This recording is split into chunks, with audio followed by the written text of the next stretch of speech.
Hey guys, it's Miss Wood. I love getting to see some of you today. It was really sad handing out your packets, but I loved that I got to see some of your smiling faces. I bet you thought I forgot about our chapter, but I didn't. So here we go. Boxcar Kids, Chapter 5. The Explorers Find Treasure. So there's the picture. The next morning, Jessie woke up first, and she got up at once, for she was the housekeeper. The dog sat in the door of the car and looked at her as she jumped down to get the milk for breakfast. Then he jumped down after her. Jessie walked down by the little brook and stopped to look at the waterfall. It was beautiful. "I must look in the refrigerator," she said with a laugh. It was a funny refrigerator. There was a rock behind the waterfall, and the night before, Jessie had put the 2 bottles of milk in a hole in this rock. Now she took out the bottles and found that the milk was very cold. "Is it good?" called Benny, who sat in the car door waiting anxiously. "It's delicious," cried Jessie. "It's cold, too." She got up into the car with the milk and sat down beside Benny. Then the 4 children drank the milk for breakfast. Henry said, "Today I'll go to town and try to get some work to do. I can cut grass or work in a garden or something. Then we'll have something besides milk for breakfast." He washed his hands and face and started out.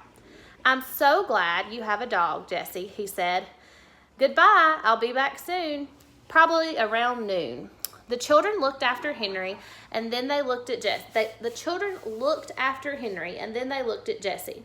"What are we going to do now, Jessie?" Benny asked his sister. "Well, Benny," answered Jessie, "we'll go exploring and look for treasures. We'll begin here at the car and look until we find the dump." "What's a dump?" asked Benny. "Oh, Benny," said Violet, "you know what a dump is.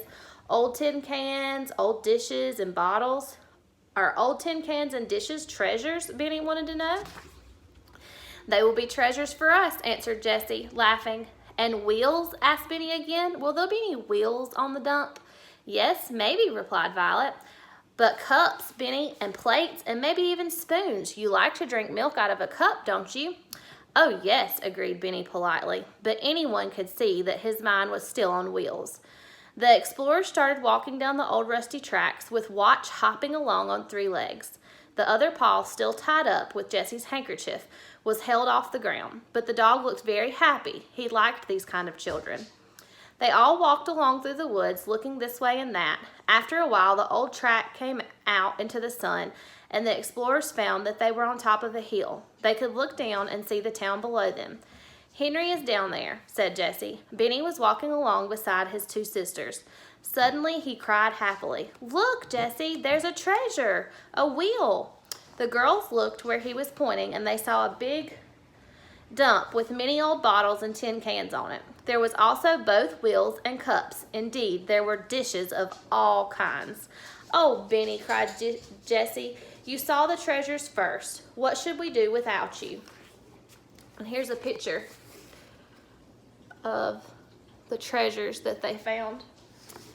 Rylan. Sorry, just one second. Rylan. Yes. Take the dog out. Violet ran over to the dump. "Here's a white pitcher, Jessie," she cried. Jessie looked at it. It was all right, with only one small crack. "Here's a big white cup, too," she said happily. "Can you use a teapot, Jessie?" asked Benny. "Yes, indeed," she replied. "We can put water in it. I have found 2 cups and a bowl. Let's look for spoons, too." Violet held up what she had found, 5 spoons covered with rust. "Good," said Jessie. "Here's a big kettle. Let's pile all the dishes in it. Then we can carry them back to the boxcar." Benny had found 4 wheels just alike and had laid them to one side. Now he held up a pink cup. There was a big crack in it, but it had a handle. "This will be my pink cup," said Benny. "I hope it will hold milk," said Jessie, laughing. "It's a beautiful cup, Benny." The children laid all their treasures, even the wheels, on a board, and the girls carried the board back to the boxcar between them. They put the dishes down by the brook. "Now we must wash them," said Jessie. "All right," agreed Benny. "We'll wash my pink cup." And never did a little boy hand dishes so carefully to his sister as Benny did. The girls washed the dishes with soap, and Jessie used sand to get the rust off of the spoons. "There," she said, washing the last shining spoon.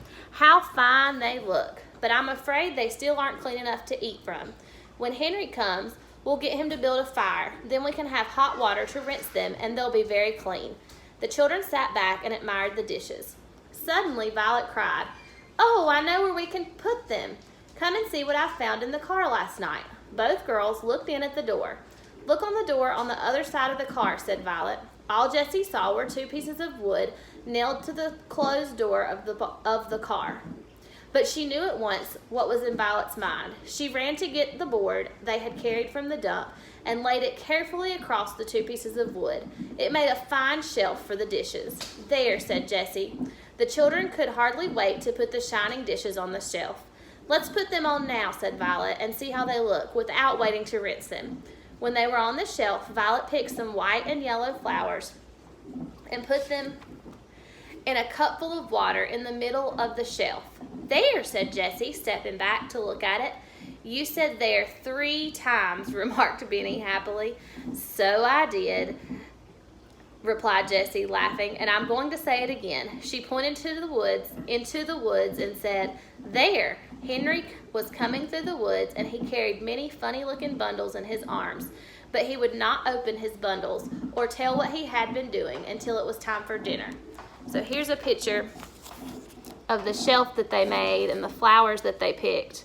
And you can see on their dishes how they're cracked and worn, but they thought they were wonderful. "Where'd you get the dishes?" he cried when he saw the shelf. "We went exploring," said Violet, "and found a big dump." The children began telling him about their treasures. Benny told him about the tin cans and his pink cup and his wheels. Jessie took out the big kettle and asked him about building a fire. "We want to use the dishes to eat from," she told them, "and it's hard to get them clean in cold water." So Henry made a small fire in an open place where it could not burn anything. He put big stones all around it. "We ought to have a fireplace," he remarked. Jessie cleaned the kettle with sand and filled it with water. Then Henry put it on the fire. Soon the water was boiling, and Jessie rinsed the dishes carefully. "Now I know they're clean enough to eat from," she said happily. And that's the end of that chapter. Our next chapter, chapter 6, is called A Queer Noise in the Night. And you can see all of them sitting at the edge of the boxcar looking out to see what the noise is. So I'll see you guys tomorrow to read chapter 6. Love you all.